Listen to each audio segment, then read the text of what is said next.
NDA ఉపరాష్ట్రపతి అభ్యర్థి CP Radhakrishnan ఈ ఉదయం 11 గంటలకు నామినేషన్ దాఖలు చేయనున్నారు. పార్లమెంట్ హౌస్ లో నామినేషన్ పత్రాలు దాఖలు చేస్తారు. ఈ కార్యక్రమానికి మంత్రులు, ఎంపీలు, ఇతర ఎన్డీఏ కీలక నేతలు హాజరు కానున్నారు.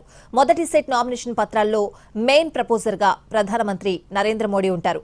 నామినేషన్ ను 4 సెట్లలో దాఖలు చేస్తారు. ఒక్కొక్క సెట్ లో 20 మంది ప్రపోజర్స్, 20 మంది మద్దతుదారులు సంతకాలు చేస్తారు. మొదటి సెట్ లో నెంబర్ 1 ప్రపోజర్ గా ప్రధాని మోడీ సంతకం ఉంటుంది. మిగిలిన సెట్లలో కేంద్ర మంత్రులు, సీనియర్ నాయకులు సంతకాలు చేస్తారు. కూటమి ఏకాభిప్రాయాన్ని తెలియజేసేందుకే ఈ ఫార్మాలిటీస్. ఉపరాష్ట్రపతి ఎన్నిక వచ్చే నెలలో జరుగుతుంది. పార్లమెంట్లో ఎన్డీఏ సంఖ్యాపరంగా ఎక్కువ ఉండడంతో రాధాకృష్ణన్ గెలుస్తారని అంతా భావిస్తున్నారు. ఉపరాష్ట్రపతి ఎన్నికల్లో ఎన్డీఏకు మద్దతు ఇవ్వాలని వైసీపీ నిర్ణయించుకుంది. కొద్ది రోజుల క్రితమే రక్షణ మంత్రి రాజ్నాథ్ సింగ్ వైఎస్ జగన్ కు ఫోన్ చేసి మద్దతు అడిగారు. పార్టీలో చర్చించి నిర్ణయం చెప్తామని జగన్ సమాధానమిచ్చారు. ఈ రోజు ఎన్డీఏ అభ్యర్థి సిపి రాధాకృష్ణన్ కు మద్దతివ్వాలని వైసీపీ నిర్ణయం తీసుకుంది.